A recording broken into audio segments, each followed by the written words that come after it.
Bill Bryson's journey begins not with a lifelong dream, but with a casual, almost whimsical decision.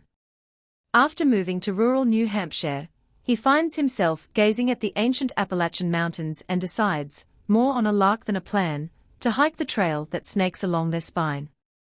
The Appalachian Trail is a behemoth, over 2,000 miles of wilderness stretching from Georgia to Maine. It is a path not forged by time or migration, but willed into existence in the 20th century by the vision of a forester and the sweat of countless volunteers. For Bryson, a self-confessed novice with more enthusiasm than experience, it represents a colossal and slightly foolhardy challenge. His call for a hiking companion is answered by Stephen Katz, an old friend from Iowa whose preparation and fitness level are even more questionable than Bryson's. Together, this profoundly mismatched pair sets off from Springer Mountain in Georgia, embarking on an adventure that is less about conquering nature and more about surviving each other and their own comical inadequacies. The reality of the trail is a swift and sobering teacher. The initial romanticism of wilderness freedom quickly collides with the sheer physical grind of walking all day under a heavy pack.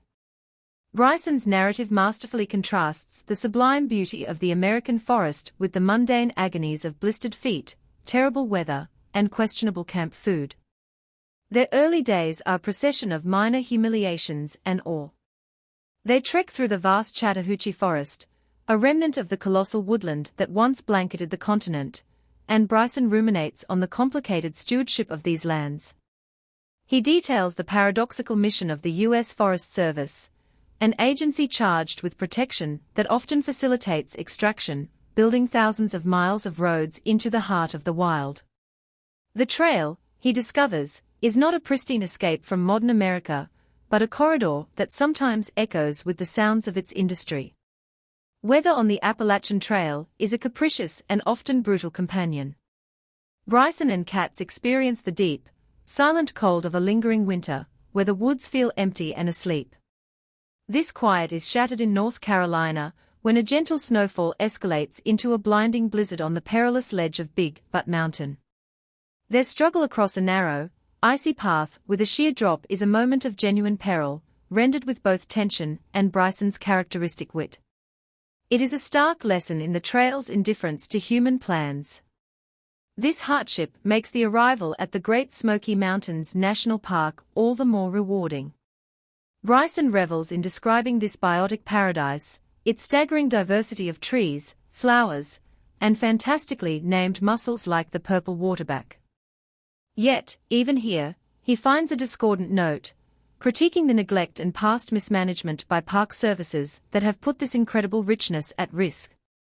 The transition from the smoke-is serenity to the garish commercial strip of Gatlinburg, Tennessee, provides a jarring and hilarious commentary on the two very different Americas that exist side by side. As the miles pass, Bryson's focus deepens from the physical challenge to a profound appreciation for the natural world, particularly its trees. He marvels at their engineering, their silent struggle for life, and their alarming vulnerability to imported pests and diseases. The trail becomes a living museum of ecological loss, from the vanished chestnuts to the threatened hemlocks and maples.